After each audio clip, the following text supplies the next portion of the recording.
Yeah. All right. Hi, everyone. Just another audio check online. Are we good? Yes? Okay. Yeah. Hi, everyone. So my name is Jessica. I'm one of the academic directors here at UTMIST. Yeah, and I'll be one of the academic directors running the reinforcement learning workshop. The other one will be arriving shortly. His name's Jingmin. Yeah, so a little bit of intro to myself. I do reinforcement learning research at the University of Alberta, although I'm a third year. I'm currently in my co-op year as a computer science student here at U of T. Yeah, and I got started with reinforcement learning in doing research, and I just kind of enjoyed doing it. Joined UTMIST project as a project developer for one of their reinforcement learning projects last year. Yeah, and before we get started, we have our QR code for the link tree, which has all our socials. So if you're not in the Discord or if you want to follow our Instagrams or anything, feel free to scan the QR code right now. I'll give you a second to do that. All right. And yeah, to get started, we'll do a land acknowledgement. So we wish to acknowledge this land on which the University of Toronto operates. For thousands of years, it has been the traditional land of the Huron-Wendat, the Seneca, and the Mississaugas of the Credit. Today, this meeting place is still the home to many Indigenous people from across Turtle Island, and we are grateful to have the opportunity to learn, work, and discuss on this land. Yeah, I guess show of hands, just so I know. How many of you guys know about reinforcement learning or have been introduced to it? Great. And how many of you guys, this is your first introduction to reinforcement learning, you have never done it before? Okay, so we have a pretty good mix. Yeah, we'll just start off with a little bit of AI news, so just some exciting things that are happening. You might have, if you're following the AI environment or AI field, you might know recently the Nobel Prizes. We have our very own Geoffrey Hinton. He's a previous professor at U of T. He received the Nobel Prize in Physics for his works in Hopfield networks and also Boltzmann machines. And AlphaFold, which is a machine learning algorithm that will, how do I explain it? It's basically predicting protein structures. That won the Nobel Prize in chemistry. And another interesting thing that's this was a group that actually got me into machine learning in the first place. So there's this group called Project SETI, and they're basically using machine learning to first they were detecting whale speech, and then their newest project was using reinforcement learning to kind of predict when whales will surface and predict their movements. So that's a really cool application that you might see here and there. All right, and now we're going to get into a lot of the administrative things. So workshop details. I'm Jessica, as I already introduced myself earlier. Jingmin will be coming soon.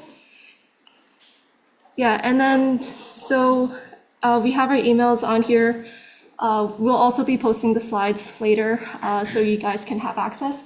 As of now, we don't have any office hours for this, but we're always free on Discord. Just shoot us a message if you need. If you have any other questions, we can also set that up. Time and location, it will be Wednesdays, 7 to 9 p.m. as we are here right now in this room, GB 119, and we'll also be streaming on Zoom. We will also be recording so that you guys will have access to these lectures afterwards. And then they're going to be happening, there's going to be 4 series. This one's the first one. Yeah, so happening every Wednesday. And then in the last week, it will be a special guest speaker from my supervisor at University of Alberta, Dr. Michael Bowling. He'll be presenting on, I believe it's DQNs, which is a type of deep reinforcement learning neural network. Yeah, and I'll also be introducing a little bit of the research that I did over the summer. So if you guys are interested in that, please come along. Yeah, and some of the basic topics that we'll be covering is just a very general intro. We'll try to keep it as high level as we can. So we have like sequential decision making, the RL paradigm, so like how you frame reinforcement learning problems, tabular methods, finite and Markov decision processes. There's going to be a little bit of dynamic programming as well, iterative methods, Monte Carlo methods, temporal difference learning. This might seem like a lot, but a lot of it does boil down to the high level idea of like what is reinforcement learning. And going into that, so I know that some of you guys, well, more than half of you guys, I think, raised your hands for like, this is your first exposure to reinforcement learning. So you're great. You don't need any prerequisites. You might need a little bit of math. You might need a little bit of previous coding. It will help you a little bit because we will be running some notebooks or like Colab notebooks that you can code along with. But that being said, we're going to keep it as beginner friendly as possible. And all you really need to be here is just a genuine passion for this subject. And like to give you guys a little bit of confidence, when I first started doing research in reinforcement learning, I went in with no machine learning experience at all.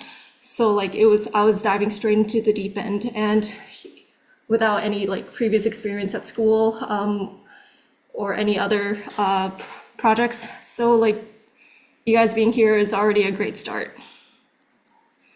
And also just out of curiosity, just so we have some demographics, how many of you guys are first years? Oh wow, a lot. All right, second years? Okay, third years? Oh, third year and fourth years? All right, nice.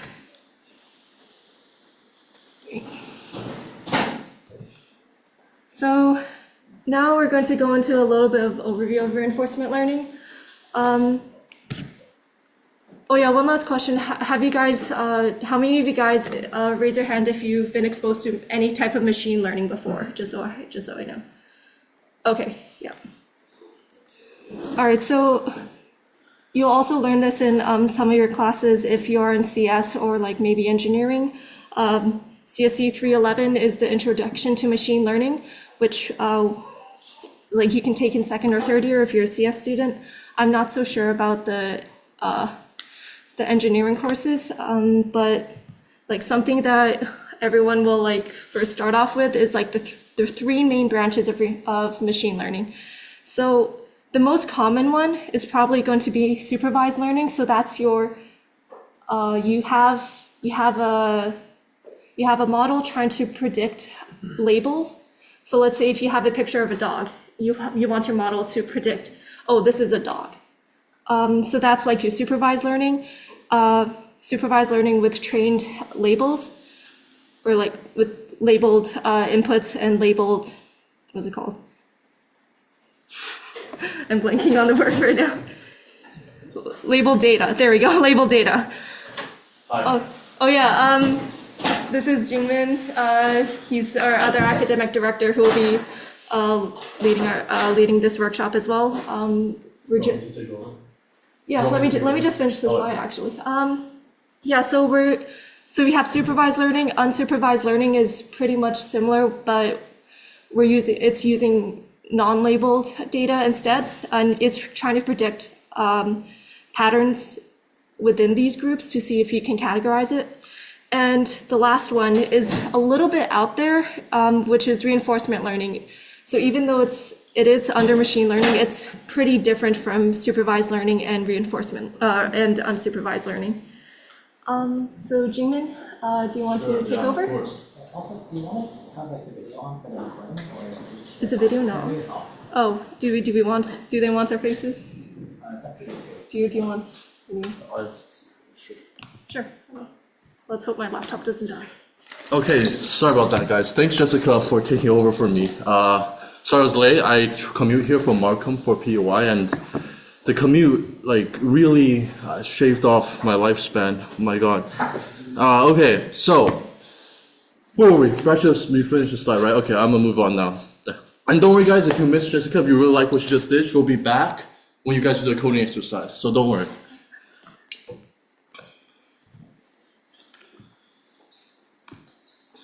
Okay, so now you might be asking yourself, what is reinforcement learning used for? Good question. As you saw in the opening example, it can be used in many things, including whales, I believe. But as you can see, it has applications in many, many fields, from computer science to engineering, mathematics, psychology, and neuroscience. And why is this? Well, how many times a day do you have to make a decision, right? Every day. In fact, yesterday, one of the biggest decisions in world history just happened. And decision making is such an integral part of everyday life that it makes sense that we would try to develop some methodology to do it, right? And this is where reinforcement learning is born. Therefore, you can see that it's actually very prevalent in everything from machine learning to what you guys are familiar with, the traditional framework of machine learning, learning from data, to other areas. Now, we won't touch on in this course, but it's definitely something you can look into if you're interested. But this is just to give you an idea of how prevalent reinforcement learning is in our everyday life. And the reason it is so prevalent is because decision making, the act of decision making, is so prevalent. So now you might be asking yourself, what exactly is reinforcement learning? Right? So here it is. I mean, it's very simple right now, but don't worry, you'll get a better idea of this later. So basically what we have is an agent, right? So it's a decision maker. It could be, something that you're familiar with, such as a neural network or something like that. Actually, I don't know if many of you are familiar with that yet, but it just is something that makes decisions. In fact, you could be an agent, right? You make decisions all day. That's what an agent is.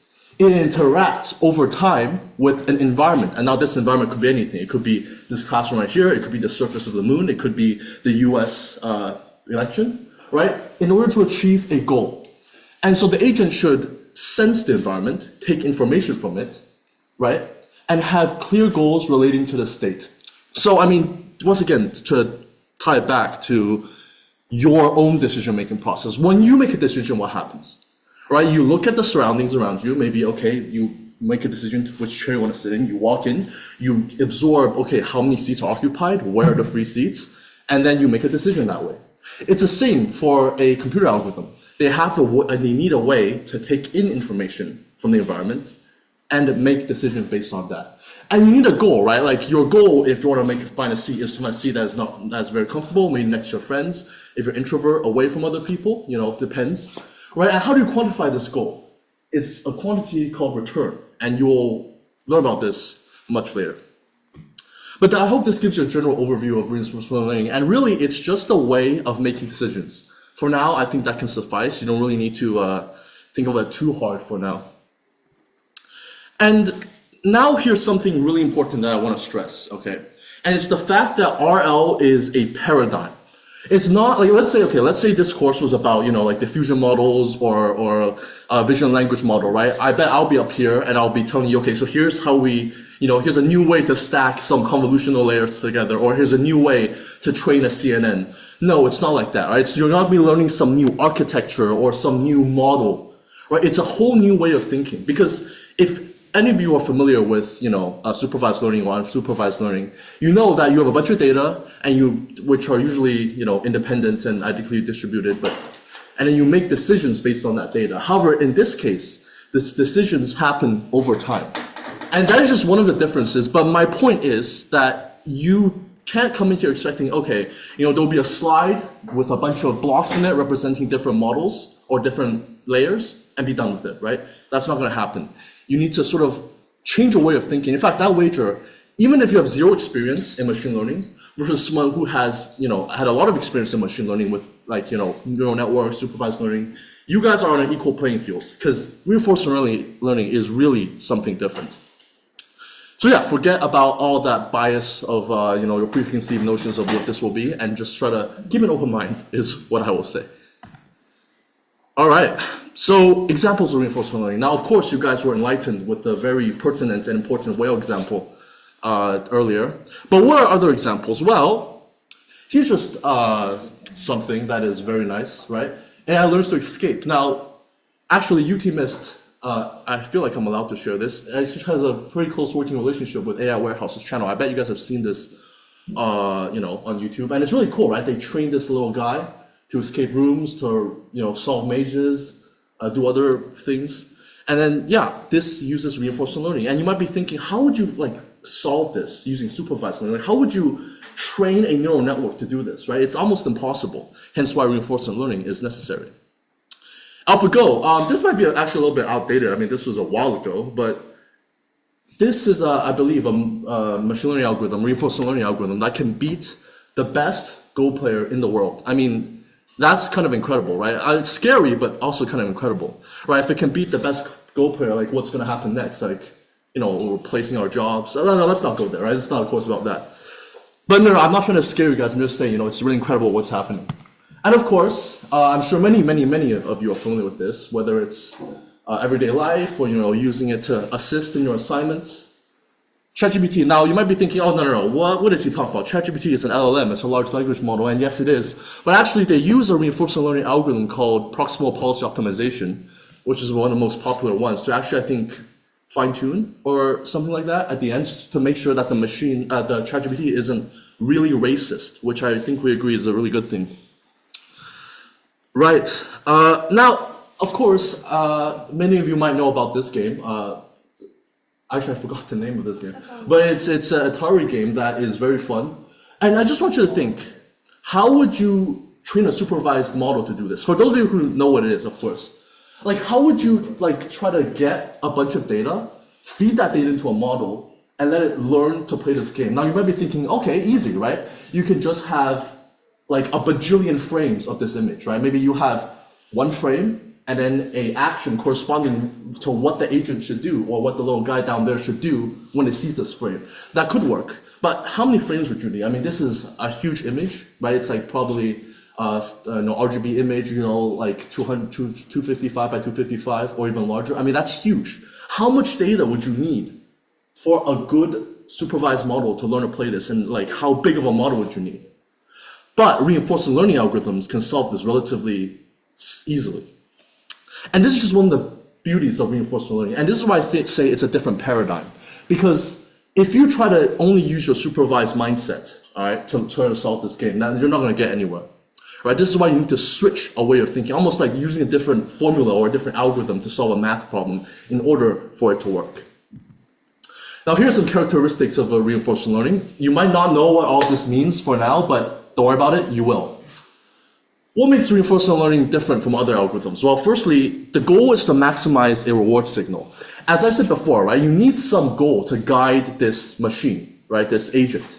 All right, for us, it's easy. You know, our brains determine the goal. We want to find a seat. We want to do this. But you need some numerical value for a computer or an algorithm to understand the goal, right? And this takes the form of what we call a reward signal.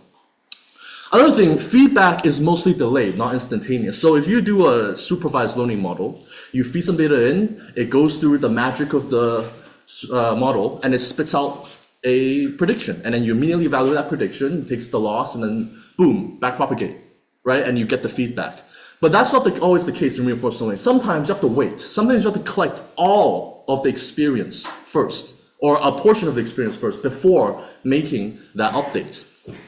The actions of an agent affect the subsequent observations it receives. And I think this is related to the fourth point, where data is sequential, in the sense that when you make a decision in real life, things happen, right? You don't just make a decision and then, you know, the Men in Black come, wipe your memory, and everyone just goes back to how they were before. That's not how it works, right? If I decide to move this, you know, this thing here, now the environment has changed, right? So your actions influence what is happening in the future. Going back to the US election example, the actions of the agents, the people making the votes, influence what will happen in the next 4 years, or it might, I think actually probably in the next 100 years in this case. But yeah, but my point is, things, when you do something, things change. And because of the thing that changes, your subsequent decisions also change. And this sort of goes on and on and on. This is different from supervised learning, where you have a bunch of data, where the data is just static, right? You just have a data set of Atari games, maybe in images, it's just there, right? Just a static image. No matter how many times you feed the data into a model and you get a result, the data set still remains the same, right? So this is something, you know, once again, you might not completely understand all this. This will become clear later on, but this is just to get you in the mindset of like thinking differently about reinforcement learning. I think the key here are the bolded words: reward, actions affect subsequent observations. I think that's, the takeaways from this slide. Okay, now, sequential decision making under uncertainty, and really that is the answer to life, right? Like if we can make good decisions always in such an uncertain environment that is our beautiful planet, then we would thrive, right? Everybody would be happy, everybody would be safe. However, this is hard to do, not only for humans, but also for agents, for the little guys that, you see sliding across the bottom in the card games. And so we need ways to sort of formalize this, to define this properly. It's good to talk about this in the abstract, sequential decision making and uncertainty. Ooh, big words, right? But we need a way to sort of define this rigorously. And to start off, we would like to talk about a more simple framework, and it will build up from there, right? So firstly, I forgot this was here. Wow. So they were too powerful. All of them are back. So what are these guys? Anyone? If you were in my lecture last year, this is a joke I did. I hope it lands this year as well. What are these guys? Anybody? Angels. Yes, that's what they said last year too. Yeah, good answer. But no, these are actually bandits. I know. Wow, what was I thinking? Okay, I hope that was completely natural and not forced and went over well. So,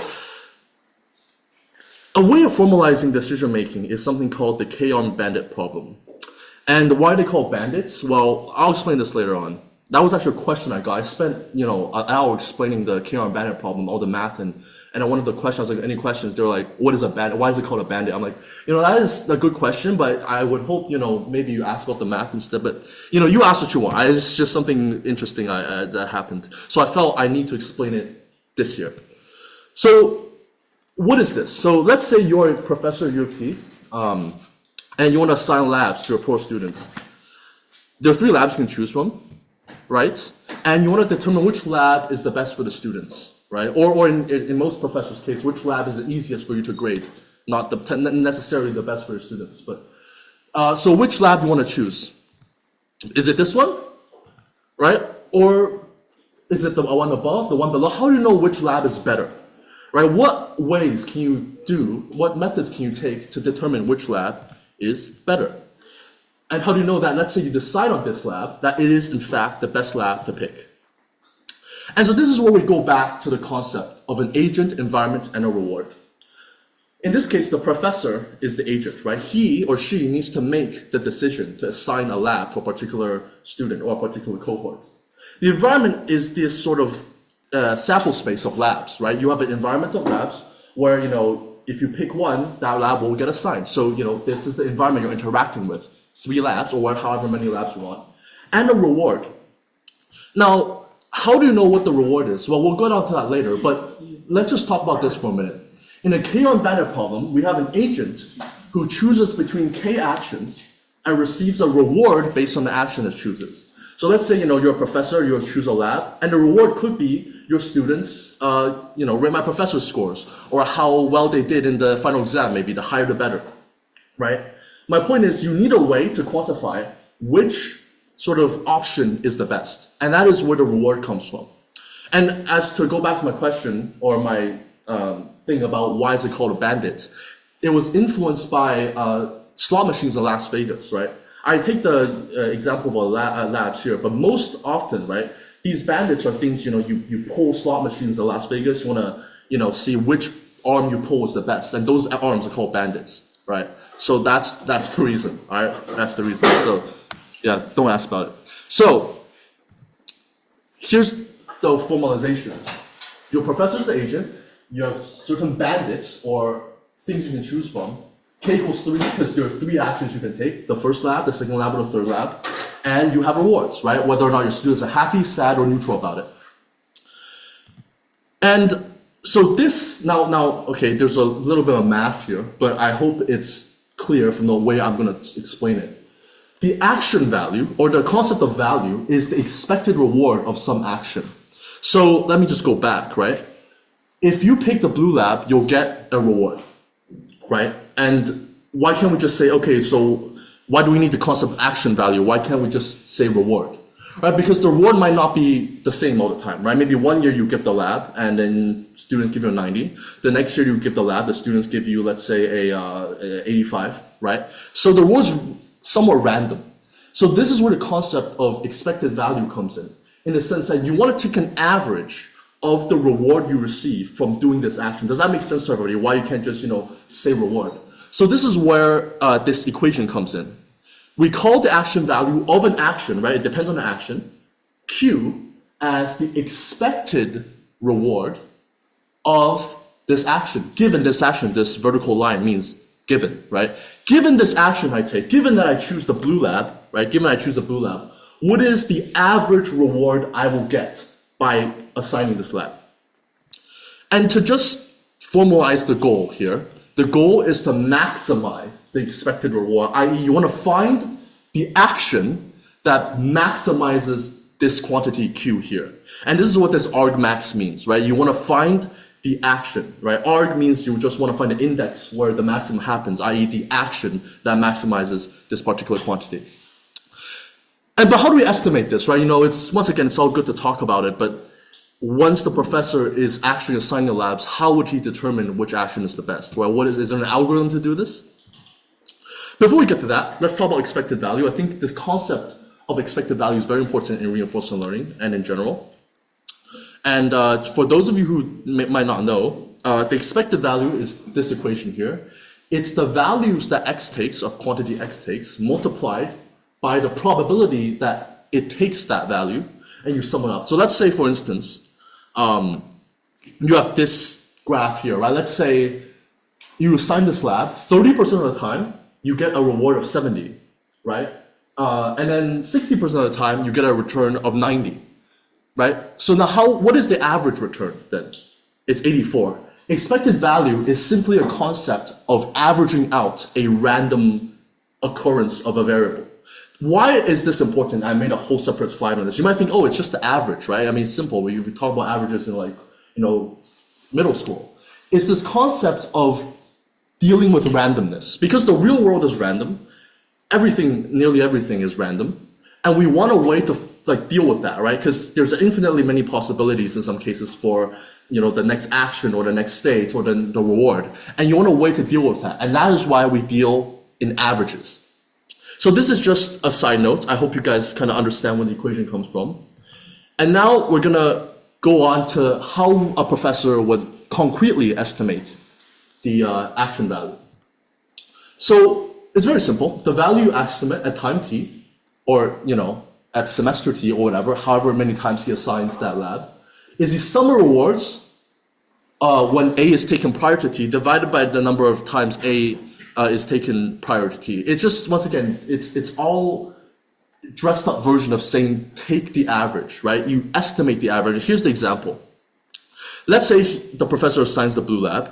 At the first semester, he gets a reward of 90. Okay, so what is the average now, right? It's just 90, right? You just have one example. Let's move on. Let's say at the second semester, he gets another reward of 90. What is the average now? It's 90 plus 90 over 2, which is 90. Let's say in the third semester, however, maybe, it's not as good, the lab didn't fare as well, and he gets a reward of 70. Now, what is the average now? It's 90 plus 70 over 3 equals 83.3. And this is the current estimate of the reward you'll get by assigning this lab. Very simple, I think. It's literally just taking the average. Now, you might be thinking, okay, wow, really, is that simple? And yes, it really is. I mean, if you have certain bandits in front of you, 3 choices in front of you, and you want to determine which one's the best, and you have no idea what rewards they could yield, you just keep, you keep trying them. You try them, and you average the rewards you get to determine what the estimated reward you'll get by assigning each of these labs is, right? I think it's very simple. And this is a very critical concept, this concept of sampling. Now, I mentioned the idea of randomness before, right? Everything's random, you need a way to deal with randomness. But how do we deal with that? Okay, one, we have expected value, right? We need these values to calculate the average. But how do we get these values, right? When something's random, how do you know that what you get, let's say you get this 90 here, right? You get this 90 value here. How do you know it's a good estimate? How do you know it's a representative of the rewards that you'll get in the future? For example, let's say the true reward of this lab, let's just say that maybe in the 4th semester, all the students are like, frat boys or something, and you get a reward of like 10, right? Is that a good sample of the randomness of the rewards? No, right? Because it's not representative of what is happening here, right?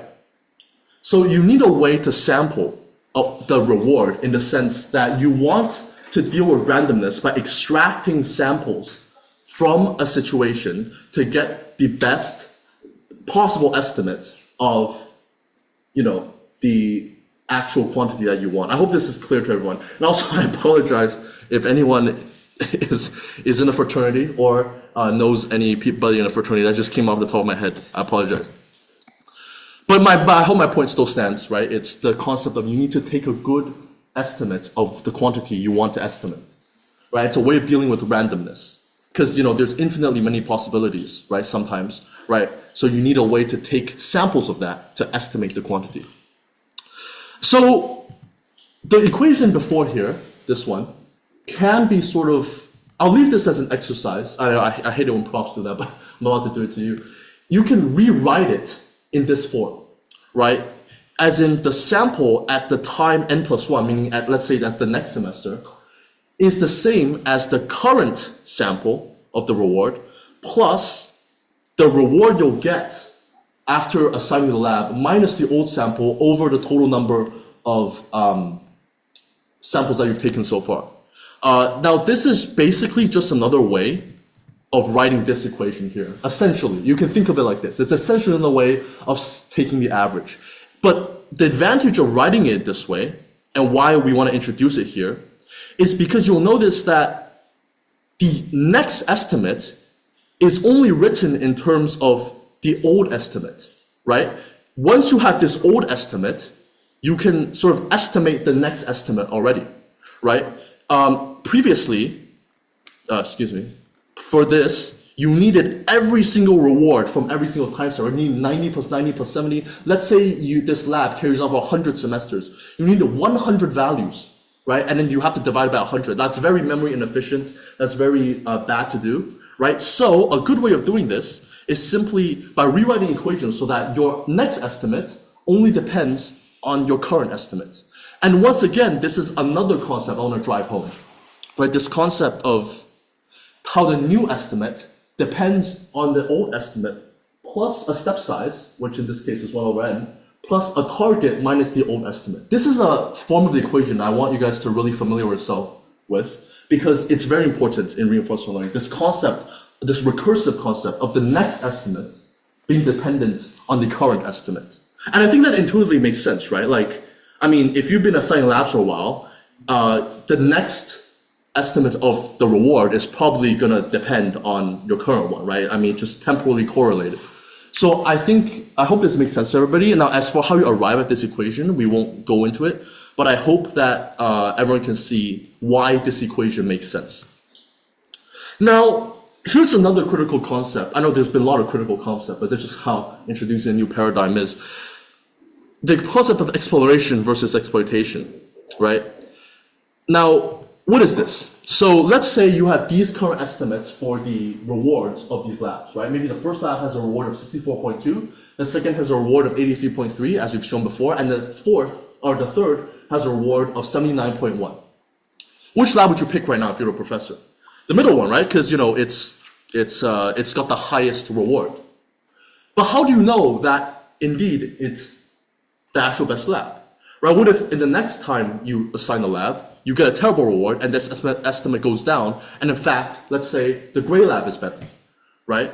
Or let's say you assign this white lab and then you get a really good reward, and then it turns out that this lab is actually better.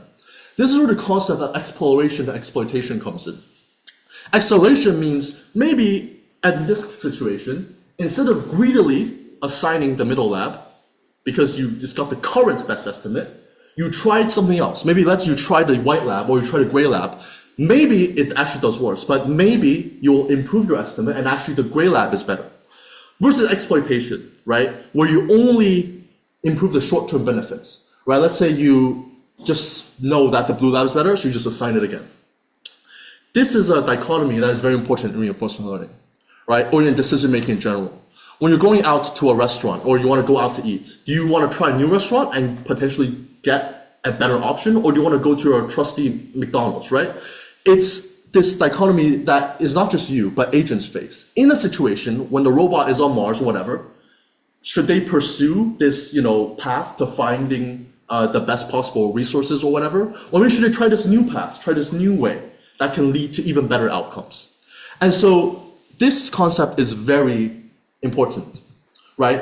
You can select this blue lab, or you can select another lab. And how do you determine when to explore and when to exploit, right?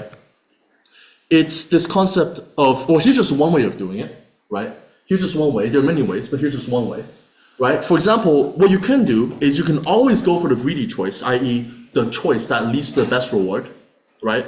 With some probability. But a small percentage of the time, right, a small probability, you can go for a random action. So that's what it's saying here.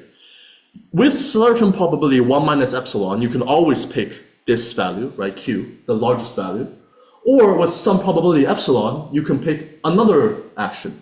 Very simple, very almost like a brain dead way of doing it, but it works. It works. It ensures good exploration and exploitation, right? This ensures that if you do this an infinitely many number of times, right? If the prof does this strategy 1,000 semesters, right?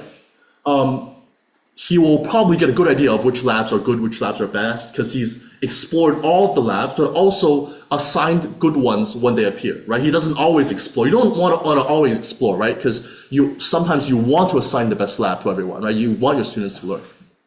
So here's just one strategy. But the strategy is less important. You don't have to remember this.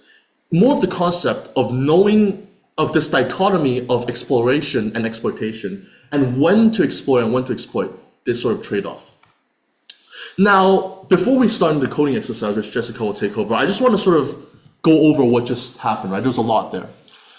The concept of, so if you want to remember something, please just remember these things. Like, first of all, the concept of reward, the concept of actions and making decisions, the concept of expected value and sampling, i.e. dealing with randomness, and the concept of estimating the current best reward based on the samples you get. Okay, and the concept of exploration and exploitation. I hope these are all critical things to reinforcement learning. I hope you guys have all understood that. And to prevent you guys from falling asleep and getting some hands-on experience with this, we'll have Jessica go and lead the coding exercise. Yeah, sure. Well, just before we get started, do you guys have any quick questions about what are the things that we have gone over so far? Feel free to speak up. Yep. Just when they were estimating, they were using the old estimate to for a new estimate. I just didn't understand some of the variables. Yeah, for sure. This one? Yeah, like what does step size and target represent, and like how? Yeah. Yeah.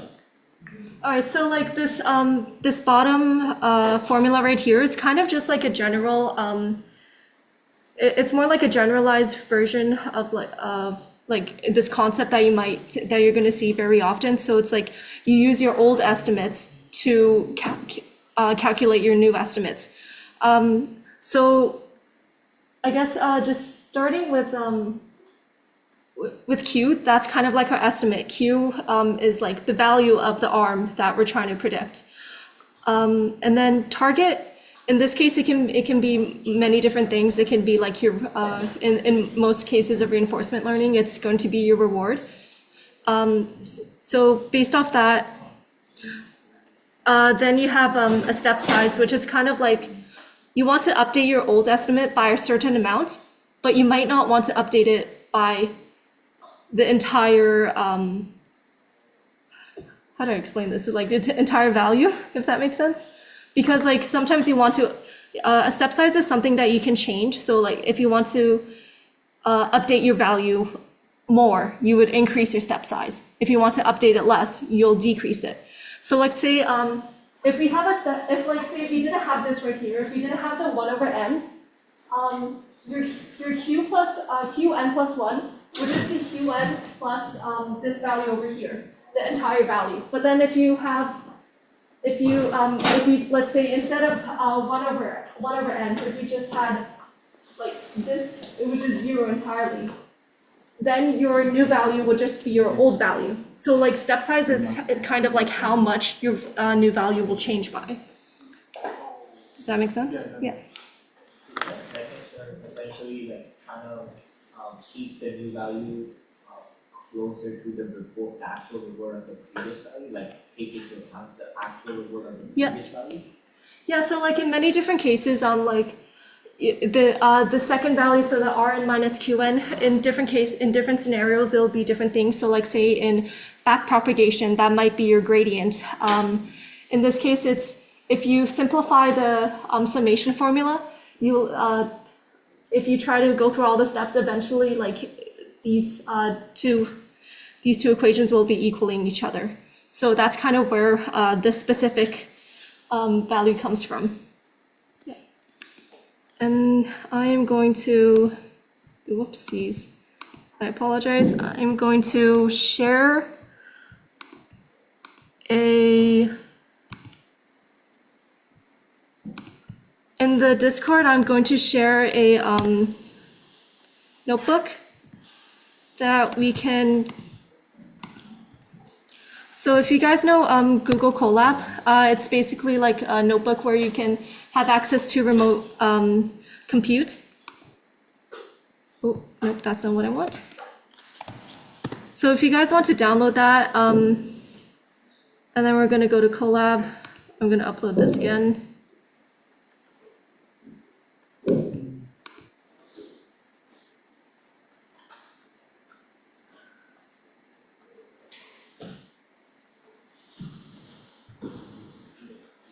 Yep. And if you guys, so basically what I just did was like I already had it pre-downloaded. I downloaded this notebook, uploaded to Colab, and then this is kind of what we're going to be coding. So if you remember,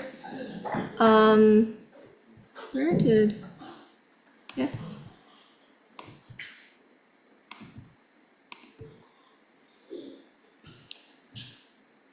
Sorry. All right. So if you remember this epsilon greedy that we're doing, this is essentially the algorithm that we're going to be coding. So we're going to be coding up the actions, how you're going to take the actions. And then we're also going to look at the update. So I'll give you guys a couple of minutes or a minute or two to do that, to get the code set up. If you need help, just raise your hand. All right, so just an overview of Google Colab. It's kind of like a Jupyter notebook where if some of you guys have used that, maybe in Stat 130 or like in any other courses. This one, we're going to be coding multi-arm bandits. So first things first, we need to we need to import some of the libraries that we'll be using. So NumPy is a library that that a lot of machine learning will use. It helps with vectorization, so like it makes the computations faster with the computer. And then Matplotlib is for just making graphs and charts and all that. So if you hit run, if you control enter also works. I don't know why it's taking so long, but we'll just keep going. Next, I just want to shout out Mithun right here. He put together this notebook, so very well done from him. Next we have the general environment, so the multi-arm bandit. So remember how we have K-arm, like the environment, or it's called K-arm bandits. That's so K is what we set to be the number of arms to be. And then the true values here are going to be, at least in this case, it's kind of the distribution of rewards for each arm. In this case, we decided to make it a normal distribution. So like your typical bell curve, if anyone knows what that is. And then we're just setting a seed so that it's more deterministic. We get consistent results every time. And then pull arm is kind of like when you take the action, that's when you pull the arm, that's when you get the reward. And it will return the reward that you get of that like distribution. So run that. And now here we are at the agent. So first, the main important one is estimated values. So estimated values, if you recall from our slides, just one quick second. Oh, yeah.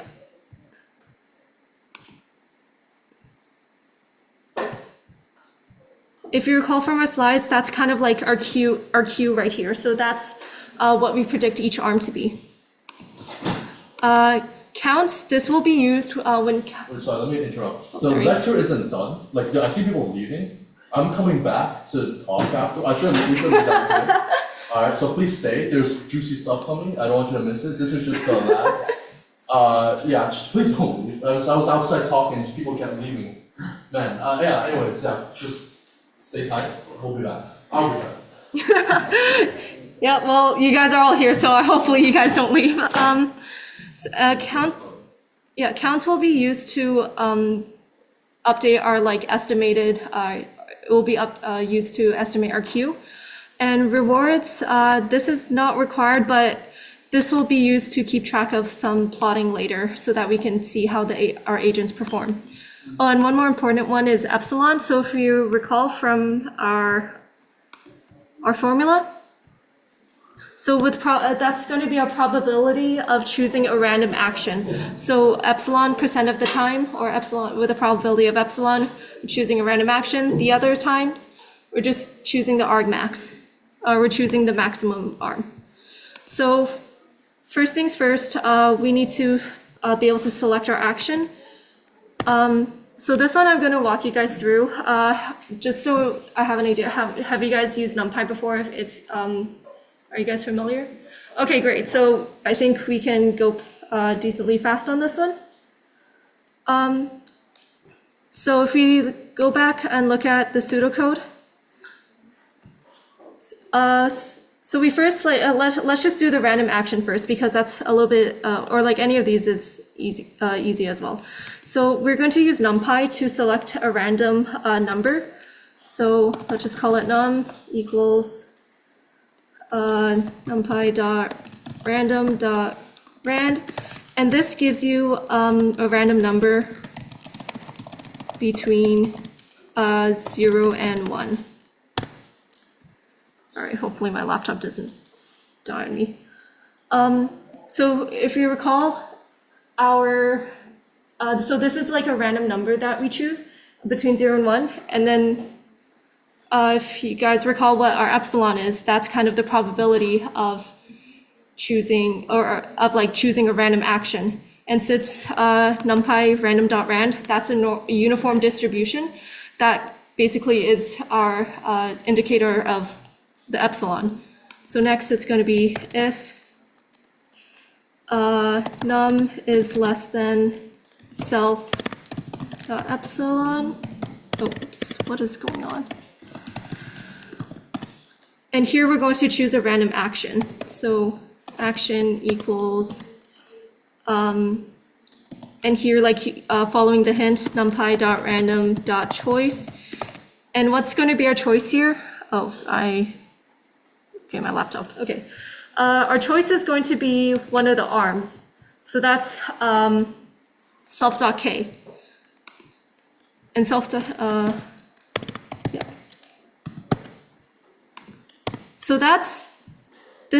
this is, oh, where did my mouse go? Okay. So this right here is going to be our random action. And the other time, so else, our action is going to be just take whatever action gives you the max Q value. So there you're going to have numpy.argmax. So this gives you the index of the largest value. And then we're going to use self.estimated values.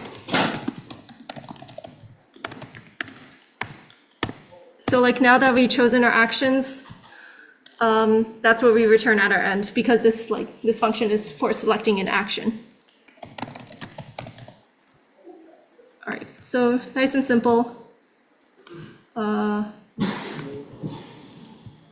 yeah, relating this back to the slides. So your random action is going to be your exploration. Sorry. And over here is going to be your exploitation. I cannot spell. Exploit. O-I. There we go. All right. And just because of time, I'm also going to walk you guys through the updating values. So going back to the pseudocode, what we just did was this A right here. So like A, argmax with probability 1 minus epsilon, random action with probability of epsilon. And then next thing we're going to do is this update rule over here. So if you recall, this is like our new update equals old, or new estimate equals old estimate plus your like update value. In this case, you're just updating it so that it's the sample average. So if you go back over here,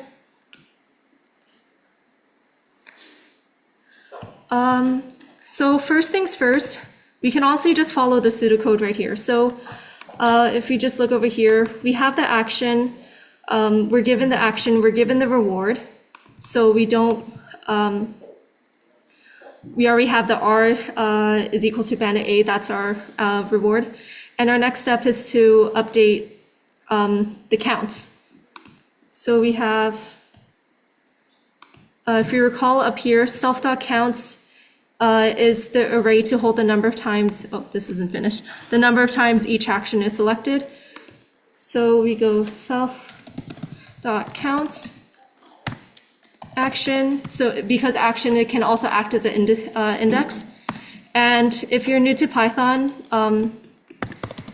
there's this plus equals thing which you can do, which is basically you're incrementing the value of whatever is on the left, like by 1, or by however many you choose. So you can increment it by 2 or something as well.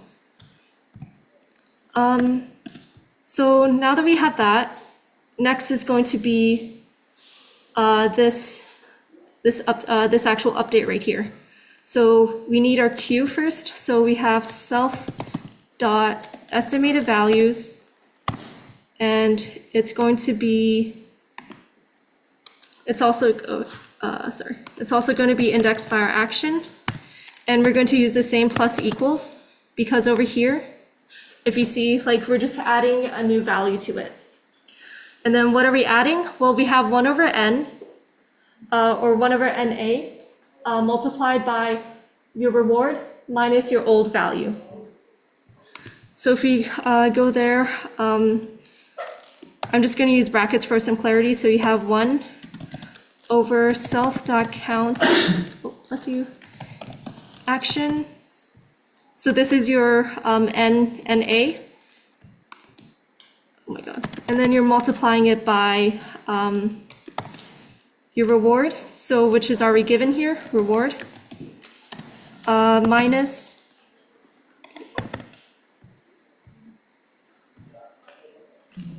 your reward, wait, was it plus or minus? Yeah, reward minus, and then your old value over here, self.estimated. Oh. Yep. And then like one last thing that we're going to do, this is just for plotting purposes. So remember how we have self.rewards over here? We're just going to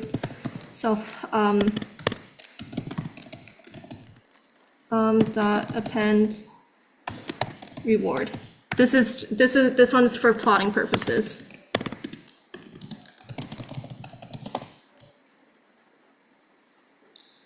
So first over here, just to review, we increment our actions. We increment the count by 1. Secondly is our update. So we're updating our sample average using that like it's a little bit of intro to dynamic programming idea, where you use an old value to update a new value. And then lastly, this is just for plotting purposes. So now that we have, oh yeah, and we'll also be posting these solutions if you're fell behind a little bit, or if you want to take a look back and such. So if we run this now, I'm going to zoom out a little bit. We already have some experiments set up. So we have K arms, or K number of arms that you can pull. And number of steps is kind of like how many times you can choose an arm. And then we also have, yeah. What do you mean by So remember how like we're choosing to pick a value? Or like remember in the K-arm setting, like remember how there were like 3 labs? These labs are kind of like your arms, like it comes from a slot machine. So that's why it's called arms. Yeah. So one thing to clarify, like the whole kind of purpose of this is to try to figure out essentially like what machine or what arm you should be pulling upon to like maximize the kind of like return and reward. So like the initial setup is you don't know kind of like what the different machines are going to give or like what the distributions of them are. So this whole kind of purpose of figuring this is to figure out what is the best strategy for pulling the arms to maximize like the amount of money getting out or the reward getting out. Yeah. All right. Thank you for that explanation. Yeah, so we have some experiments set up right here. Number of experiments is like how many times we're going to repeat this experiment just for more accurate analysis. And then we have 3 different agents here. So the first one, they all differ by epsilon, which is like, it's called a hyperparameter. It's something that you can change and fine tune to like maximize your reward. So the first one has an epsilon of 0.1, next 0.01, 0.0001. Yeah, and then all of this over here is for kind of plotting our, it'll be for plotting and setting up our visualizations to see which agent does better.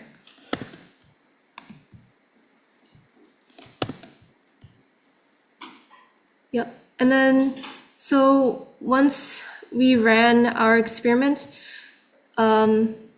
this first, oh, where am I stuck?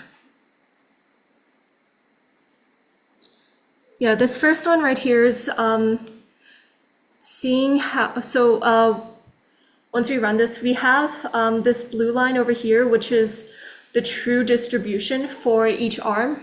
So this is like the normal distribution of like the actual values that we'll give. And then our dotted red line is what is like the estimated average that our agent predicts for these specific actions. So like, as you can see, some of them are a little bit off, like action 3 is a little bit off, maybe because like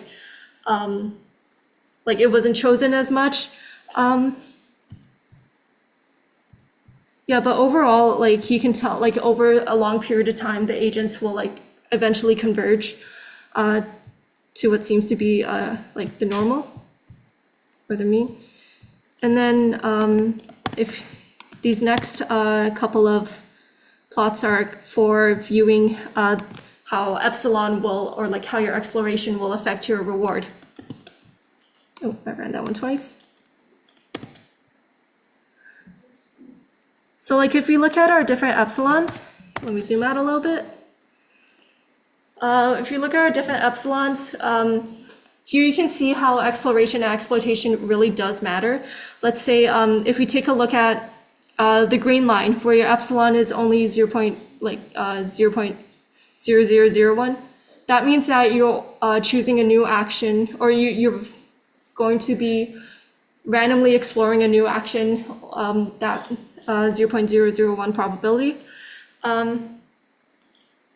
And because of that, most of the time you're just going to be exploiting.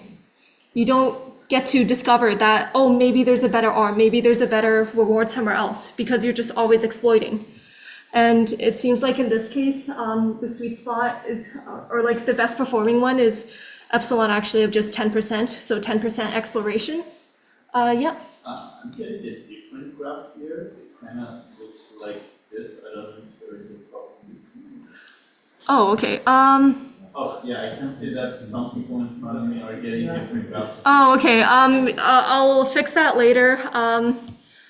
Yeah, I had to, like I made some last minute changes to that, but this is kind of like what you should be getting. I'll double check that later, but like we'll definitely upload the solutions. Yeah, I apologize for that. Yeah, but like overall, this is what you should be seeing. Oh, more questions? Is this supposed to be a stochastic process? In this case, like we set a seed, so like every single time you run it, it'll be the same outcome. But like if you were to randomize it, like theoretically, yeah, it should be different every time. Yeah. Yeah. And like with this later, once I give you guys the right code, I apologize for the graph. Oh my God, my laptop. Yeah, like you guys can also just change some of the epsilons yourself, change some of the arms to kind of see how these different variables and how these different parameters will affect the learning and such. Yeah. Yeah. What is agent 1, agent 2, agent 3? What are they? So these are just your different agents. So remember like these 3 lines that we had? Yeah. So like each one of these is like an agent playing in the same environment, but they have different exploration probabilities. Yeah. So why you explained something? You connected the epsilon with the exploitation. So why does the green epsilon result in exploitation? Yeah. So if we go back to our pseudocode for a second. Epsilon, we're going to be choosing an action or like a random action epsilon amount of the time. And because that epsilon is so small, majority of the values that you'll be getting are going to be you exploiting. Oh, okay. Epsilon just represents the number of times. Yeah, you can see it as like how often are you going to be choosing a random action. Okay. Yeah. That makes sense. Yeah. All right. All right. Are there any more questions? Yeah, I apologize for the notebook. Yeah, I will fix that right after. Let's give a hand to Jessica. Thank you. All right. I hope that lifted your spirits, got the engines going a little bit, and we'll continue. And just to summarize what you guys just did at a high level, right? We've been bogged down in epsilons and all these equations, but really, when you're doing a K-arm bandit problem or something like this, is you have a bunch of options and you just try them out randomly to figure out what's the best one. Okay, that's basically it. All right, that's the highest high level that you can understand. And there's certain strategies that you can use, right? Exploration, exploitation, rewards to define goals. And this is really what I want you to get into a mindset of. This concept of making decisions under uncertainty and the ways you can to make the best decision. Now, yes. So in the example, all 10 of the actions were independent from each other, right? Sorry, what do you mean by that? Like, let's say the agent does action 1 10 times, it won't influence the reward that would be expected from that. Right, yeah, exactly. Is that a reasonable assumption to make in the general case? Oh my God, that's an amazing question. And no, it's not reasonable. And so here, let me just go ahead. And as your classmate has pointed out here, you might realize some limitations in this model, right? K-arm bandits. Firstly, after you make an action, you do an action, nothing changes. The bandits are still there, the arms are still there, the labs are the same. Nothing has changed in the environment. Is that reasonable? As I mentioned before, if I move this here, do this action, something has changed. The whole situation has changed, right? So is it reasonable to assume that even after you do an action, that your state does not change? No. And is it reasonable to assume that your actions will influence the rewards you get from your future actions, right? No, of course not. So K-arm bandits, so pity to your friends who left early, but aren't that useful as a model for real life decision making? It's more of this sort of abstraction to get you to understand this concept of decision making in the first place. It's almost a toy example to introduce you into the idea of reinforcement learning. But now we're going to get into the juicy stuff, the good stuff, the actual RL. So don't leave early next time. Let's say, now here's an example. So I'm going to talk about this limitation where the state doesn't change after you do an action. Let's say, and this is me, let's assume it's me because this happens to me a lot. You're in Bayan after a class, right? You can either go home and take a nap, or you can use the time wisely and study. Two actions, right? I'm sure it's very relatable to all of you. Now let's say you go home and take a nap, and you get plus 10 reward. I mean, it's a nap. Who doesn't like a nap? Or you can study, and only get 1 reward. Which do you prefer? If you're going for the greedy action, you would go for the nap, right? I mean, of course, it's plus 10 reward. But here's where the concept comes in, where actions influence your future rewards, and therefore maybe your future actions, right? Before you were at Bayan, but after you've taken the action to go take a nap, you're now at home. This is different from the KR Bandit situation, where if you choose a lab, nothing changes. This time you're at home. Something's changed. The environment's changed. Right? And you get a plus 10 reward, and if you stay in Bayan to study, you get plus 1 reward. Okay, but then what happens once you're at home? You can't get back to your next lecture in time, and you lose a lot of reward. You get negative 20. This is bad. You don't want this, right? Unless, you skip lectures all the time. But generally, you don't want this. And this is what I'm talking about, why KR bandits are a limitation. Because in the real world, after you do an action, your situation changes. And therefore, the outcomes change. And therefore, the future actions may change. So actually, if you look at this, here's the full scenario. If you go and study, you might have only gotten 1 reward right now, but you won't be late for the next lecture. So you don't incur any penalty. But if you go home, you might get an immediate reward of 10, but then in the future you'll get a reward of negative 20. So your total return is actually negative 10, and that's obviously worse than plus 1, right? So this is the concept of reinforcement learning, one of the challenges. How can you ensure that the action you take right now not only maximizes your immediate reward, but also the stuff you get in the long term? And this is something that cannot be modeled by KR bandits because nothing changes after you do an action. KR bandits are stateless. However, in the real world, there are states, and states change as you take certain actions. Everyone clear on that? Yeah. Just want to ask, how far into the future does an agent look into it? Here we're just looking 1 step into the future, but there's a whole web of that action that leads. So how far into that web do we go? Do we go infinitely? Excellent question. It depends. It's a thing you can tune. You can go infinitely into the future, or you could just go 1 step, 2 steps, 3 steps. This is a hyperparameter in a lot of reinforcement learning algorithms, something you can decide on your own, right? And once again, how far you look in the future also affects what rewards you'll get. I just want to add on, so remember how our epsilon was like something that you can tune? How far you look into the future is also like, it's called a hyperparameter. You get to choose it. You can choose, you can choose. Make your algorithm better. Yes, yeah. So that's another complexity. How do you determine that, right? So these are what we call states. It's what the agent sees at each time step, right? It's its environment that the agent uses to inform its decision. I'm gonna repeat this one more time. KR bandits are stateless. The state, nothing changes after you do an action. In all other reinforcement learning problems, the state rather changes when you take an action, and different states necessitate different actions and have different, and each state, there's how good each state is different, right? You'd rather be in Bayan than be at home, right? And this concept of how good a state is will also come around very soon. Return, what is this return, right? It's the difference in the concept of immediate reward and the total reward you'll get. The return is the total discounted reward from time step T. Let me, so there's lots of things to do here, but let me just get the high level overview. The return is how good a state is like in the future, and all, like it's how good the state is, period, right?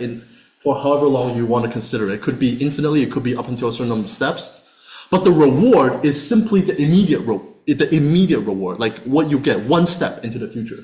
So you can see the return G is a bunch of rewards added together, right? Because the return is a quantification of the reward you'll get from this state all the way into the future. I hope that makes sense.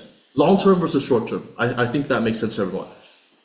And to answer your question here, in this case, return is defined infinitely, right? We're considering infinitely many steps in the future. But this is where the discount factor comes in. I believe we have a slide on this, right? Why this discount factor?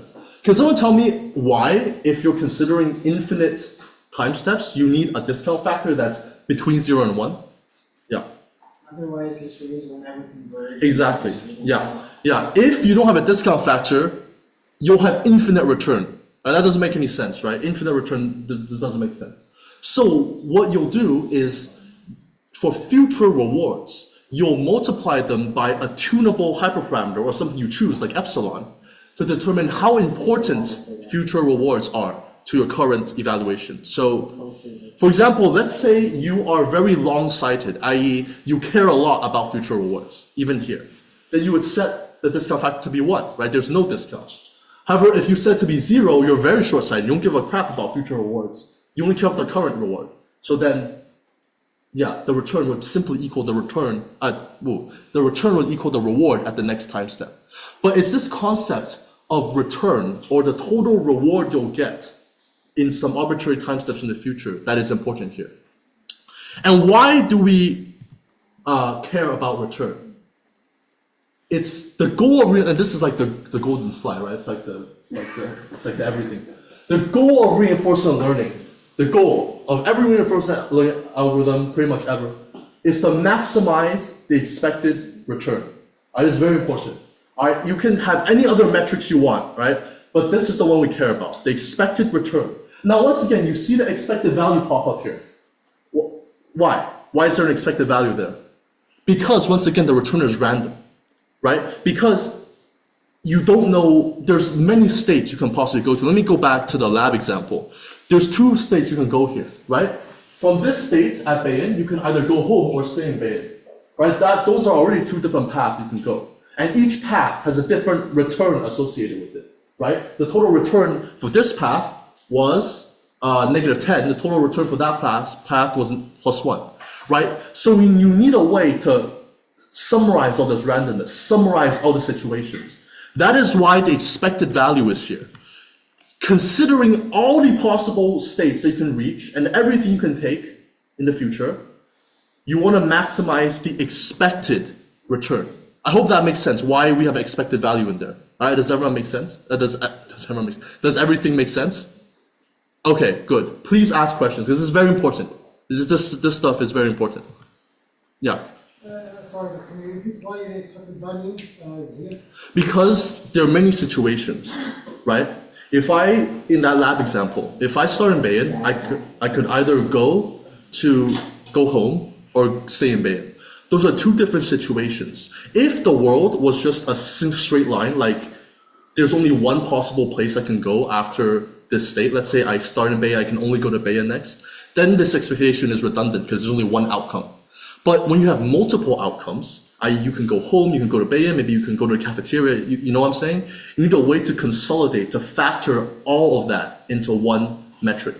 That's why the expectation is here, to sort of summarize everything. Yeah, do you have something to add? Yeah, so you can imagine your reward kind of like as a random variable that has a distribution. So if you remember from our K-on bandits, the rewards, they were in a normal distribution. So that has an expected value of like, well, it has a mean. So Right. that's kind of why the expected value is here, so that we can like summarize all of this information. Yeah, just to take the average of all the possible situations, because in the real world, there's many situations you can go to. Yes? And the reason you square this,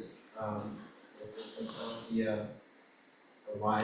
Oh, the discount factor? Discount factor you square, is that so future states don't heavily impact previous states more? It's Yeah. just like further out in the future? Yeah, exactly. It's to sort of, because, I mean, intuitively it also makes sense, right? you want your future actions to impact you, or future rewards to have an influence, but you don't want them to have that much of an influence, right? So you have this discount factor to control that. You don't want a decision you make 1,000 days from now to have the same amount of influence as a decision you make 2 days from now, maybe, for example. Oh, sorry, yeah. So in this case, time and the discount factor are both hyperparameters. Because time. Yeah. Time is just your time step, so like Yeah. it's like the time that you're at, I'm taking this action. It's not really a hyperparameter. It's not a hyperparameter in the sense that the time is simply saying I'm at this time, right? I'm at time t, like currently. The present time t plus 1 is the future, time t plus 2 is another 2 steps in the future. But you can control how far you want to consider in the future. Let's say I only want my returns or rewards to matter 5 times in the future. You can cut everything off after then. I don't care about what happens too far in the future, only the recent future. Yeah. Is there a way to like fix that? Like how far like you consider the rewards into the future? Like is that? Yeah, you can just fix it. I mean, you can just say I only consider. Well, like, what do you mean fix that? Yeah, you can. Is it a hyperparameter? It's a decision. Yes, yes, it is. But yes, it's a thing you can control. You can determine how far you want your algorithm to look ahead. For example, it's yeah. So yes, and the discount factor is a hyperparameter in a different sense, in the sense that it's a value between 0 and 1, right? So if you make it really small, like 0.1, then you really don't care about rewards in the future. But if you make it really high, like 0.9, then you still care a decent amount. So how far you consider in the future and the magnitude of the discount factor are 2 different hyperparameters between the two. I hope that makes sense. Anybody else? No. Okay, perfect. Now,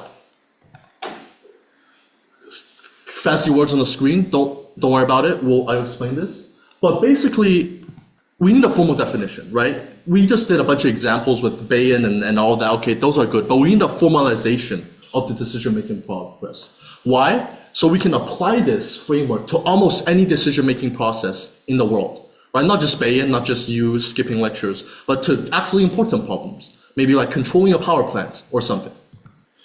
And this is where Markov decision processes come in. So you might not completely understand this even after I give this lecture, because it's a very sort of technical term, but just know that's a way of quantifying this. And if you, in the future, if you want to do, reinforcement learning research, this term will pop up in 99.999% of papers. It's how they define the problem. And this is why we need it, right? We need a definition. Just like how words need a definition, decision-making processes operate under this definition and its variants. So what is a Markov decision process? Okay, here's the famous diagram. You have an agent. Let's start at the top. You have an agent. All right. They take an action, and the action gets fed into an environment. And the environment spits out 2 things back to the agent. A reward, right?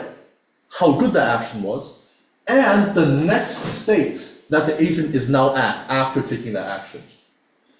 In the Bayesian case, right, the action was either you going home, right? Let's say you went home, that's the action. The reward was just -10 or +10 because you took a nap. That's just something that the environment gives you. And the next state is the fact that you're at home now. Okay, this is what a Markov decision process is. And now, what do agents do in here? They collect a trajectory of experience across time steps.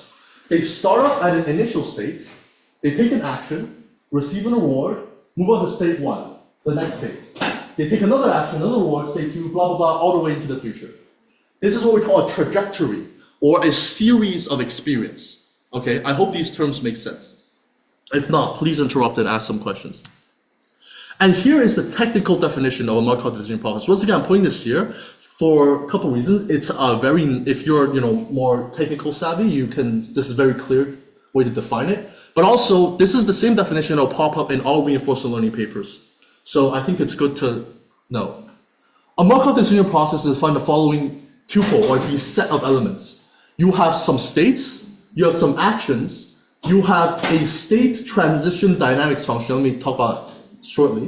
You have the reward, and you have the discount factor. You already know what these 4 things are, right? It's just the middle thing that's a little bit strange at the moment. So what is this? what are the dynamics of an MDP? The dynamics control what state you go to and what reward you get after you take the action. So once you're in this state S, right, you take an action A, you can end up at one of these next states, right? Let's say 3 next states. The dynamics function simply controls which one you end up at, right? It's the probability that you'll end up in this state, and the probability you'll end up in this state, and the probability you'll end up in this state. It basically just tells, like, it's something that you sort of don't control. It's not something that the agent knows. It's like the wind, for example. You throw a paper airplane, the dynamics would be the wind. It blows the paper airplane to wherever the heck it goes, right? It's this sort of random process where the agent goes somewhere. It controls where the agent goes. Does that make sense? If not, please ask a question, right? It's like the wind, you can think of it, or the weather, right? If you throw a paper airplane, the wind will influence where it goes. Maybe if it's raining, that will influence where it goes. It's just the environment, essentially, that gets your action and your state and tells you where to go next. I hope that makes sense. This is sort of another technical thing, but it's very important. You don't have to completely understand this for a moment, for the sake of argument, but it's what all MVPs have. And it's the fact that a state in the Markov decision process, right, the next state only depends on the current state, in the sense that all the information about where you need to go is contained in the current state. I hope that makes sense. You can take a look at this equation here. Let's say you have, done a bunch of transitions. You have seen a bunch of states from S1 to ST, right? You have let's say 10 states, 20 states. All of that is just as informative in telling you where the next state is going to be as just the latest state. So you can sort of disregard, basically, it's telling you can disregard states 1 to 9, let's say you have 10 states. You can disregard states 1 to 9 and simply use the latest state, the 10th state, as information to determine where you'll go. I hope that makes sense. Essentially, only your current state matters. You can forget about the past history. That is the assumption that all Markov decision processes have. This is just part of the definition. And you can see where this comes into play later on, but I'll elucidate that later. Yeah, go ahead. I mean, in what context does this matter? Because your past states were determined by some actions, right? Mm-hmm. In what context would we not consider those actions? See, okay, so the Markov property is at least from how I understand it, is more of a mathematical thing, because you can cheese this pretty hard in the sense that, let's say you have a situation, let's say the stock market, okay, and obviously you can't say you can only consider yesterday's stocks. There's no way. You need to consider the history of stock. But what you can do is cleverly define your state as being the history of the stocks. You see what I mean? You can sort of cheese it, right? So this is more of a mathematical thing. Like when you are doing research, and the smart people, they do research, they need this, like all the scientists, when they do research, they need to use this property to do proofs and stuff. But it's more of a formalization. I'm just sort of giving you the mathematical definition, right? So this is not the most critical thing from this lecture. Please don't walk away from this lecture only learning this, but it's just part of the definition of an MDP. I'm going to move forward because this really isn't the most important thing, but it's just part of the definition. And the reason I put it is because, if you want to do research, all the reinforcement learning papers have this in them. Another thing, episodic versus continuing tasks. Yeah, go ahead. So actually going back to the reward function, in a Markov decision process, the reward function would be a function of not just the action, but also the state and the state transition function, right? The reward function, I believe, it depends on the state and action only. Yeah. And the state would be defined by the state transition function. Yes. The states, how you move between states is determined by the state transition function, right? the wind blowing the paper, the wind itself isn't a state that the paper airplane is in. It's sort of this thing that moves the paper airplane along, for example. I hope that makes sense. So if you were feeding this into whatever implementation you have, you would take action 1 to calculate the expected state, or however we decide to define it, you put that action 1 into the state transition function, and whatever that spits out, you put those as the reward function. Yes, so basically if you have a state transition function like this, you would put in your current state, your action, and this function tells you where to go. It will output the next state and the reward you get. I'll also say, come back next week because we will be going more into depth. Yeah, about I yeah. have a midterm at this time next Oh, week. shit. Okay, I'll well, watch the recording. we'll watch the recording, yeah. Any other questions? I saw a hand somewhere. Let's keep going. Okay, yeah. So episodic versus continuing tasks. This goes back to your question about certain tasks might require certain things. Episodic tasks can be broken into discrete episodes, right? Let's say you're playing a chess game. When a chess game ends, you sort of reset everything and you start again. That is an episodic task. A continuing task when there's no terminal state, i.e. there's no state where the interaction with the environment ends. For example, you're controlling a power plant, right? The power plant, we all need electricity, it keeps running. So there's not a time when you sort of reset everything and start at the beginning. I hope this makes sense to everyone. I'm gonna move on because we're running out of time. And this is just a summary, I'm gonna go through it quickly. MVPs describe an environment for reinforcement learning, all right? And almost all RL problems can be formalized in the terms of NDP, where you have a state, action, reward function, discount factor, and this transition matrix that tells you where to go, okay? And up until now, we've only been talking about discrete states and actions, meaning that the actions are discrete, right? I either select 1, 2, 3, or 4. And the states are discrete, meaning I'm either at home, or at Bayan, or in the cafeteria. But of course, real life problems aren't like this. Let's say you're driving an autonomous car. The state space can be continuous, right? You can say I'm 101.5 meters along the highway versus 101.6 meters along the highway. Does anyone get that? So states don't have to be discrete, but NDPs can sort of be extended to this. Okay, I'm gonna move on. Inside an RL agent, and this is very important. So let's go ahead. A reinforcement learning agent consists of a combination of the following components: a policy, a value function, and a model. Now these are new terms, and these are very important terms, and you might not get them right away, but I'll do my absolute best here. The policy is the agent's behavior. It's its brain. It's how it makes decisions. A policy, an example of policy could be, let's say I'm walking around in this room. A policy could be, I always walk forward. Another policy could be, I always walk to the left. It's a way of making decisions. It's my brain. A value function, I'll expand on this later. The value function is an agent's belief of how good each statement or action is. All right, I'm gonna leave that for now. There's gonna be examples later on. And the model is out of scope, so I'm just gonna skip that. So, the policy is its brain, meaning that the policy, what it does, it takes in the current state and it determines what action to make.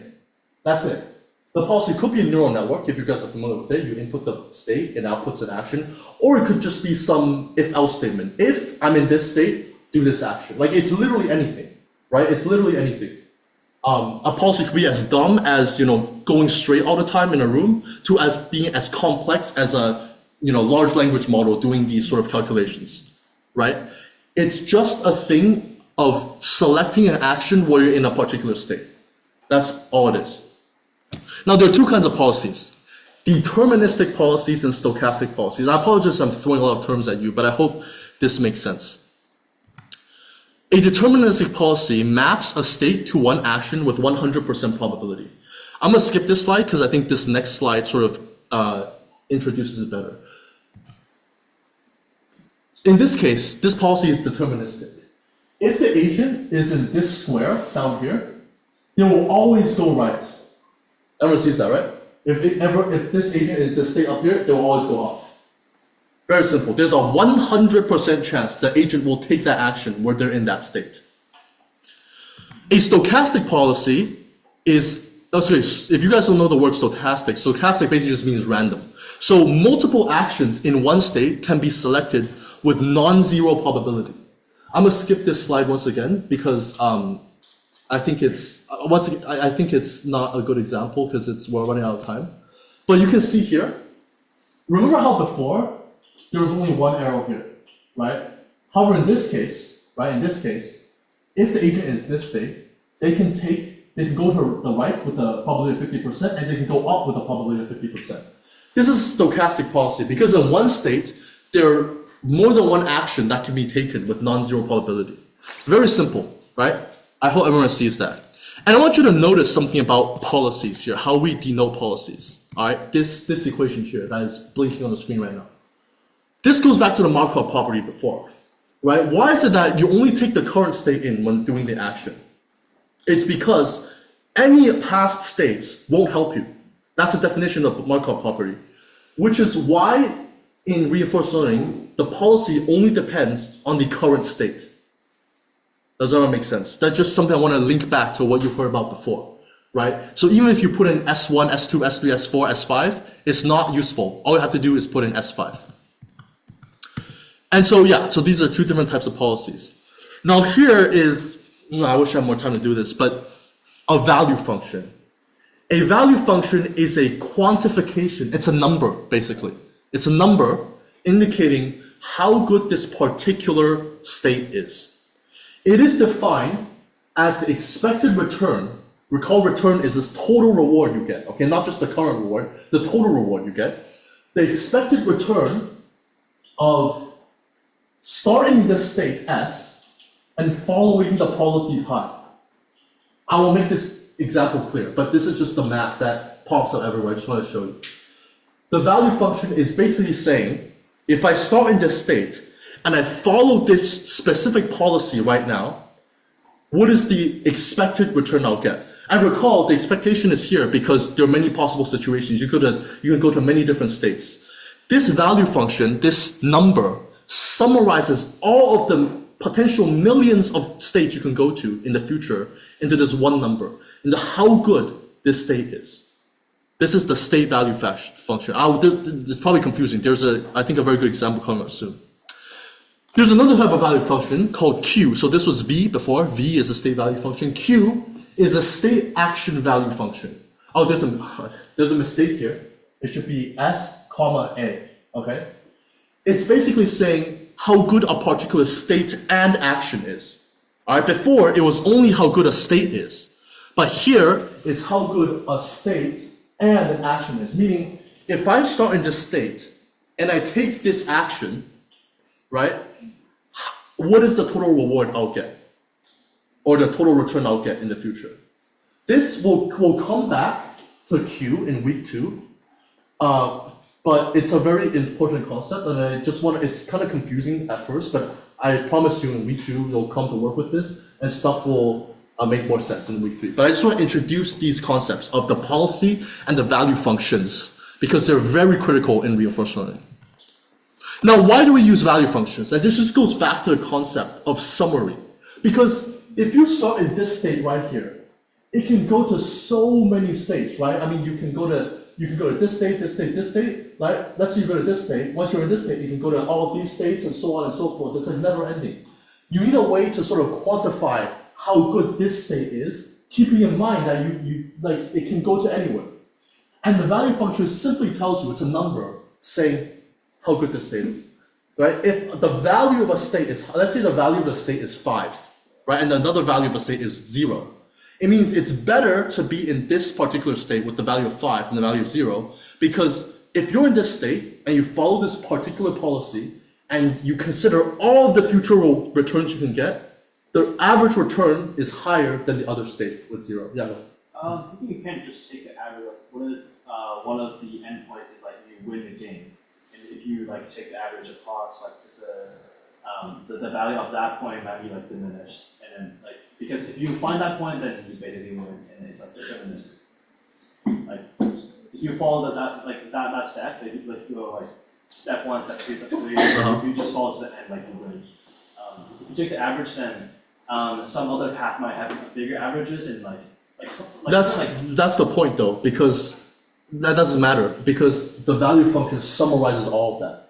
Like let's say you start this state and this state is the winning state. right? It doesn't matter. It takes all this into account. It considers this path, and considers this path where you reach a dead end, it considers this path where you reach a dead end, it considers every single path and aggregates it into one sort of number. And so, to answer your question, let's say one of the paths does lead to a good state. This is the final state. You win the chess game, you get the $1 billion. It will be reflected in the value. The value of this state then will be kind of high, right? Because you have a good path. Compared to, let's say, another state that just keeps hitting dead ends, the value of this state will be higher than the value of this state. So therefore, it's a way of quantifying how good a state. Okay, before you ask questions, there's a pretty good example. Let me go through that, and I hope it will become more clear. I'm gonna skip this. A model is out of scope, but basically, it's an agent sort of representation of the environment. It sort of builds its own model. You can read this later. We're out of time, so I'm gonna move on. So let's say you have this maze, right? You have the rewards are -1 per time step. You remain this maze. So you want to get the heck out as fast as possible. The actions you can take are north, south, east, and west. You can just go in the maze. And the states are the agent's location in the maze. So if you're in this square, that's one state. If you're in this square, that's a different state. Let's say if you hit a wall, you sort of bounce back into this original state. Okay, I hope this environment makes sense. Here is a policy, an example of a policy. It's saying, if you're in this square, go up. If you're in this square, go left. If you're in this square, go up. And this is the optimal policy, because you can see, it sort of leads the agent out as fast as possible. And let me ask you this, actually. What type of policy is this? Is this a deterministic or a stochastic policy? Yeah, perfect, right? So this is the optimal maze policy. Does everyone see this? It's sort of telling the agent how to make a decision given a state. This is the optimal state value function, right? This is the V that we're talking about. If you're in this state, you're at the start, it takes 16 steps to exit the maze. So the reward is, the value rather, is -16. Did everyone see that? It summarizes all of the future returns you can get. This, being this state, you can see, is better than being this state. It's got a higher value, right? Because if you're in this state, it takes longer to get out of the maze. But keep in mind that this value function is only for that policy. If the policy changes, the value function changes. So, for example, let's say you have this policy. I mean, that's a terrible policy. It's really bad, right? It's a terrible policy, right? You're not even trying to escape the maze, right? So, what do you guys think is the higher value? What is the value of that state? Given this policy, will you ever escape the maze? No. So, what is the value here? No, it's good. It's negative infinity because you'll never escape the maze. Notice that the value function changed when the policy changed. Right? I want you to make this connection. The value function depends on the policy, right? So I think everyone makes sense, right? No matter what state you're in here, you'll never leave the maze. So the value function is negative infinity. Here's another one. At this highlighted state, or not highlighted, but at this state, there's a 50% chance of going right, 50% chance of going down. What policy is this? Stochastic, perfect. All right. Now it's like, okay, this policy is like a bit better than the last one, but it's also not very good. So I think everyone can see that, like, given this policy, all these states have a value of negative infinity, right? Because, it's never going to escape the maze, right? All the states down here have a value of just, because you're going to get out of the maze, right? It takes 5 steps to get out here, 4 here. I think that makes sense. Now, what is the value of this state with the stochastic policy in it? What is that value? Well, recall, and this kind of goes back to your question. Well, that's not the answer. If you recall, we cannot escape this one either. The square that you put -3 on, if you look at the policy, the arrow points to the right, so we can't escape that one either. Oh, I think that. Which Yeah, one? it should go down. Oh, no, the arrows are flipped. Right oh there. shoot, yeah, this should go down. My bad, guys. No, the arrow should go left and then it should go down. Huh? Oh yeah, it should, yeah. Whoops. Okay, let's assume that. Okay, that's embarrassing. Let's assume that this is the value. Like that's what I mean here. Let's assume that it's actually correct, and I didn't make this at like 3 a.m. Let's assume that this is correct. All right. So recall that this goes back to your question about summarizing the value, right? One of these paths, right? If in this state, if you go down, you get out of the maze. If you go up, you'll never leave the maze, right? It's a stochastic policy. Stochastic means random. So how do you effectively consider both situations? Well, you take the expected value. That's why there's an expected value symbol here, right? Recall that the expected value of this state is just simply the probability you'll take. You'll go here, and the probability you'll go up there, so it's half and half, but it's still negative infinity, because, well, infinity sort of messes everything up. But I hope people can see what the value function is doing here. It's a very powerful tool to sort of summarize how good a state is. Before this, it was a simple case, right? Because the policies were deterministic, right? There was no randomness in the policy. But when you get a stochastic policy or a state with a stochastic policy, right? What will happen is you need to consider all the possible outcomes. You need to consider everything that can happen in order to make the final value judgment. So there are paths that might lead to the exit. There are paths that might not lead to, lead to terrible places.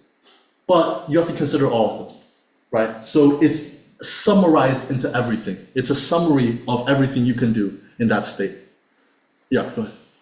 For this case, if we had a stochastic policy of going all 4 directions, like 25% for all of the squares, how would we approach that one? Because we could possibly also get into groups and stuff. Yeah, so that's more week 2 of how to find the optimal value. This is a very simple example, but that's how to find the value function given a policy. But you're right. So you can see where the complexity arises, right? Let's say it's all 4 directions, 25%. We know what to do when it goes down and it goes right? But then, if it goes up, then it's back to this state. You have to make the decision again, and it keeps going. I believe there are analytical ways of solving it, but anyways, that's a situation we'll come back to later. But you can see that getting the value function is a hard problem in reinforcement learning. If we knew the value for every state, oh my gosh, then we wouldn't have the problem of reinforcement learning. But you can see the randomness gets messy real quick when you have random policies. And that's something that Jessica will be teaching you in week 2. So I hope that makes the concept of the value function clear. And I want to make it very clear again that the value function depends on the policy, right? We had 3 different policies, 3 different value functions. Hope that makes sense. Okay, and yeah, we're almost done here, and we're going to skip the model. I'm going to quickly go through this because I think it's very, very cool. But so let's assume you have another grid world, this environment, okay? The reward is -1 for any transition, 0 for any transition. You don't get any reward for moving between states. If you hit a wall though, you get a -1 reward. I think that makes sense. If you're a robot, let's say you're in this world, you want to hit a wall. But, right, if you're in state A up here, and you take an action, you'll automatically transition to state A prime, and you'll get +10 rewards. So you really want to be in that state.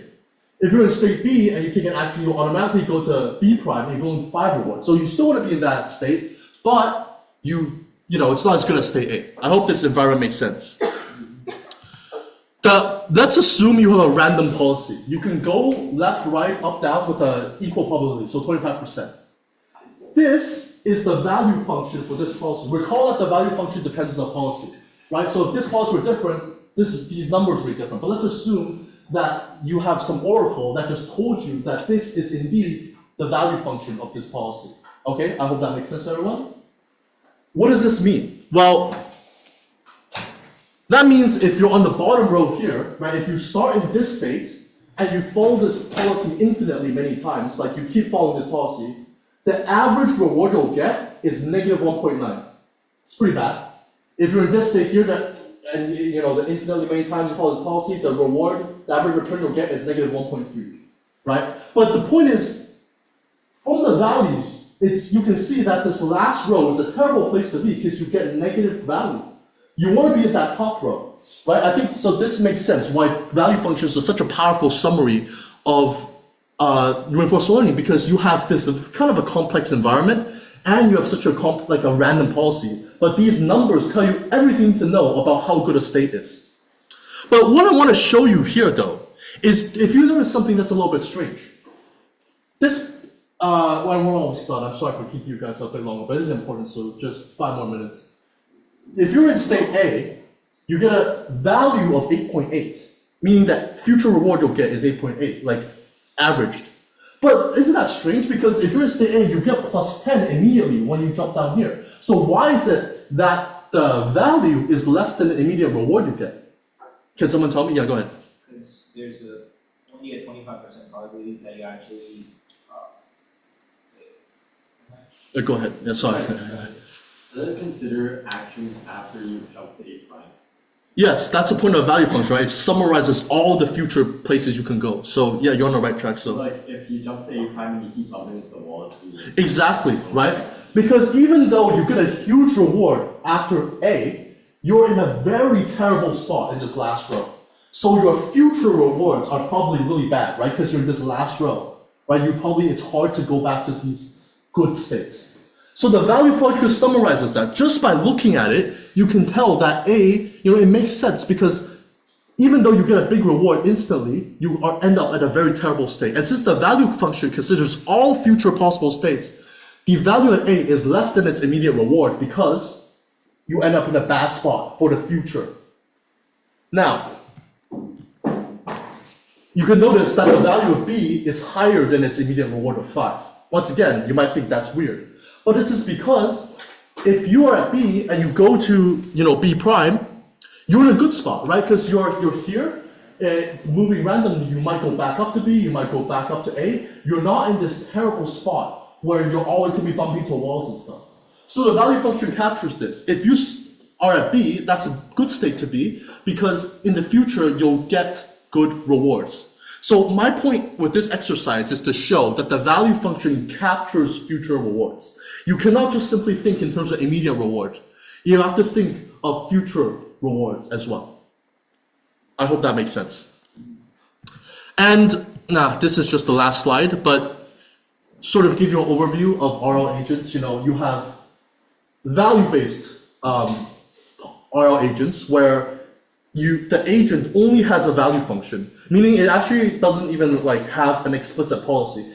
Why does this work? Because the value function already tells you what states are good. So you don't really need another thing to tell you what to do in a state. Because if you're in this state, you can just look at the other states and pick which one's the highest value, for example. So you don't really need an explicit policy or arrows telling you what to do in a state. Sometimes though, you only have a policy. You have no value function. Because if you can learn what to do at each state, you don't really need something to tell you how good each state is. But usually what you see in real life are active critics, meaning you have a policy and value function. And I think that makes sense to everyone, right? In order to learn a good policy, wouldn't it be useful to also have a value function that can guide your learning to tell you how good each state is?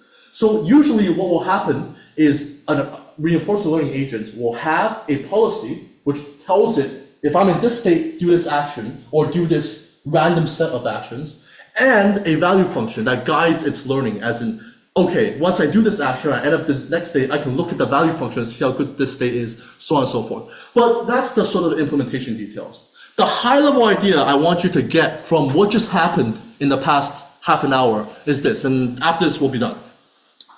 What a policy is, it's simply a thing that tells an agent to do it, what action to do when they're in this state. That's a policy.